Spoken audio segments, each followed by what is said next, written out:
غلطی کرتا ہے.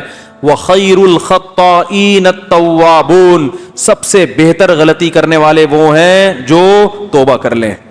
تو کعب ابن مالک کو جو اتنا بڑا مقام ملا, اگر وہ غلطی نہ کرتے تو یہ مقام ملتا؟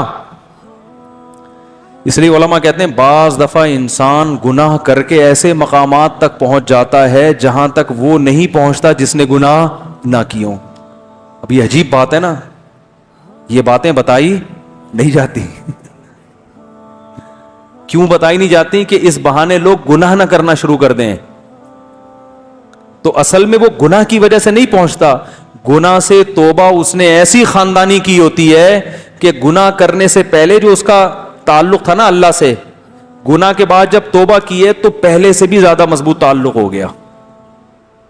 جیسے حدیث میں آتا ہے, ایک عورت نے زنا کیا, شادی شدہ عورت نے, نبی کے پاس آئی, صحیح مسلم کی حدیث ہے, یا رسول اللہ مجھ سے زنا ہوا, رجم کی سزا جاری کریں.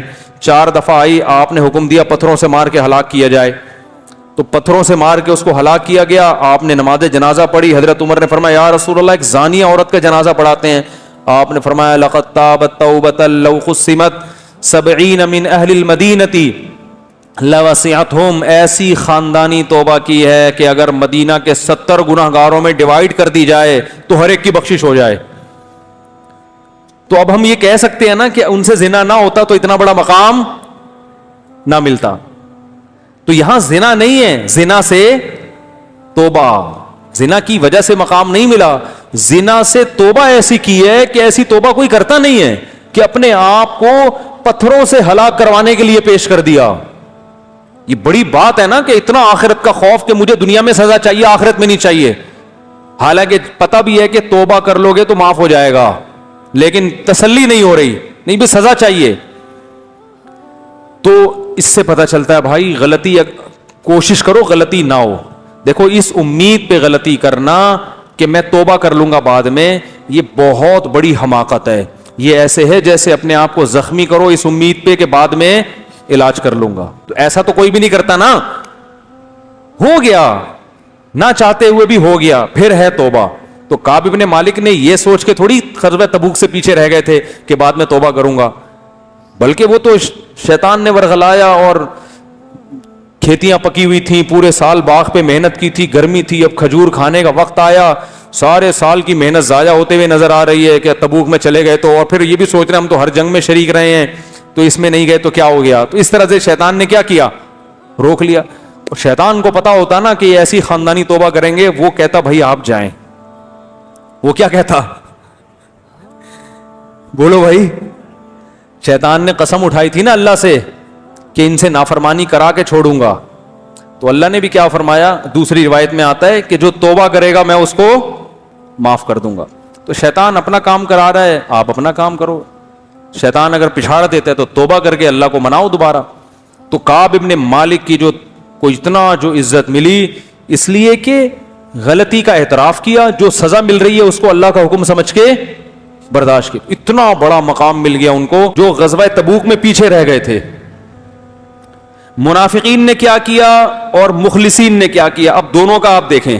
آپ صلی اللہ علیہ وسلم جو تمام مخلوق میں سب سے افضل اور برتر ہیں, اس حیثیت سے نہیں کہ آپ عرب تھے, اس حیثیت سے نہیں کہ آپ قریشی ہیں, اس حیثیت سے نہیں کہ آپ ابراہیم علیہ السلام کی اولاد میں ہیں, نا نا نا نا نا, اس حیثیت سے کہ اللہ نے ساری دنیا کے سارے انسانوں تک اپنا پیغام پہنچانے کے لیے جو سلیکشن کی ہے وہ کس کی, محمد ابن عبداللہ صلی اللہ علیہ وسلم کی. تو اس حیثیت سے اگر اللہ کے نبی کی پیروی ہوگی آپ کو راضی کریں گے تو اس میں اللہ پہلے ہوگا, نبی بولو بھائی بعد میں, کیونکہ اس میں اصل مقصد کس کو راضی کرنا ہے, اللہ کو. اللہ کی رضا کے لیے نبی کو راضی کیا جا رہا ہے. منافق کیا کرتے تھے کہ جب تبوک سے واپسی پر وہ یہ دیکھا انہوں نے, بلکہ بعض مخلص صحابہ بھی جو غزوہ تبوک میں پیچھے رہ گئے تھے, منافقین نے کیا کیا اور مخلصین نے کیا کیا, اب دونوں کا آپ دیکھیں. منافقین نے کیا کیا؟ انہوں نے کہا کہ جا کے نبی کے سامنے، نبی صلی اللہ علیہ وسلم ہم پہ غضبناک ہوں گے کہ اتنی سخت مصیبت میں تم نے ہمارا ساتھ کیوں نہیں دیا۔ منافقین نے آپس میں مشورہ کیا کہ ہم نبی کو تکلیف میں دیکھنا، بولو بھائی، نہیں چاہتے، تو جھوٹ بول دو جا کے کہ ہمیں یہ عذر تھا، یہ عذر تھا، تو نبی صلی اللہ علیہ وسلم کو تکلیف بھی نہیں ہوگی، آپ ہم سے خوش بھی ہو جائیں گے۔ تو یہ وہ خوشی ہے جس میں آپ صلی اللہ علیہ وسلم کی ذات کو ملحوظ رکھا جا رہا ہے، آپ صلی اللہ علیہ وسلم کو من حیث الرسول راضی کرنے کی کوشش نہیں کی جا رہی، کیونکہ رسول کی حیثیت سے آپ کو راضی کرتے تو کہتے پہلے اللہ، اور اللہ جھوٹ بولنے پر راضی، بولو بھائی، نہیں ہوتا۔ انہی کے لیے اللہ نے فرمایا اے نبی اگر آپ ان سے راضی ہو بھی گئے اللہ نہیں ہوگا راضی، ان کو بتا دیں، ٹھیک ہے، نبی کو خوش کر لو، اللہ راضی نہیں ہوگا۔ اور جو مخلص تھے ہلال ابن امیہ، کعب ابن مالک، مرارہ ابن ربیع رضی اللہ عنہم، یہ تین صحابی مخلص تھے، یہ پیچھے رہ گئے۔ انہوں نے کیا سوچا کہ بھائی نبی کی رضا بذات خود مقصود نہیں ہے، وہ مقصود ہے اللہ کی وجہ سے، تو آج ہم سچ بولیں گے نبی ناراض ہو جائیں گے، لیکن اگر جھوٹ بولے تو نبی تو خوش ہو جائیں گے لیکن اللہ ناراض۔ تو انہوں نے صاف صاف آ کے کہا، جب رسول اللہ صلی اللہ علیہ وسلم نے کعب ابن مالک سے پوچھا الم تکن قد ابتعت ظہرک، اے کعب ابن مالک تمہارے پاس سواری نہیں تھی تبوک میں جانے کے لیے؟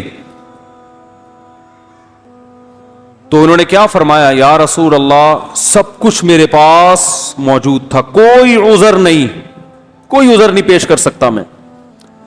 آپ صلی اللہ علیہ وسلم کا چہرہ غصے سے، بولو بھائی، سرخ ہو گیا۔ دیکھو تکلیف ہو رہی ہے نا آپ کو، لیکن کعب بن مالک کیا سوچ رہے ہیں، بھائی اگر اللہ کو ناراض کر کے اللہ ناراض ہو جائے گا، میں بھی، وہ فرماتے ہیں کہ مجھے اتنے لوگوں نے ورغلایا کہ جھوٹ بول دو، کہ قریب تھا کہ میں بھی کچھ، بھائی نبی کی یہ تکلیف تو نہیں دیکھی جاتی تھی نا صحابہ سے، تو وہ کیا کہتے ہیں، میں نے کہا یا رسول اللہ کوئی عذر میرے پاس نہیں۔ آپ کا چہرہ انور غصے سے کیا ہو گیا، سرخ، اور آپ نے فرمایا قم، اڑ جاؤ یہاں سے۔ صحابہ کے لیے یہ جملہ پہاڑ سے کم نہیں تھا، جتنا ان کو عشق و محبت تھی نا نبی سے، ان کے لیے یہ جملہ، یہ کہنا آسان ہے، جس پہ گزری ہوگی وہ جانتا ہے اس جملے کا وزن کیا تھا۔ قم حتی یقضی اللہ فیک، ان بچوں کو کنٹرول کریں بھائی، یار مسجد کے کوئی خادم ہے نا، اوپر جا کے ذرا بچے شور مچا رہے ہیں۔ قم حتی یقضی اللہ فیک، اٹھ جاؤ یہاں سے، اللہ تمہارے بارے میں فیصلہ کرے گا۔ اور یہ بھی نہیں کہ وقتی جذبات ہوں، آپ صلی اللہ علیہ وسلم نے تینوں صحابہ کے بارے میں حکم دیا کوئی ان سے بات چیت نہیں کرے، اتنا سخت بائیکاٹ کروایا کہ فرماتے ہیں کہ ہمارے لیے مدینہ کی گلیاں اجنبی ہو گئی تھیں،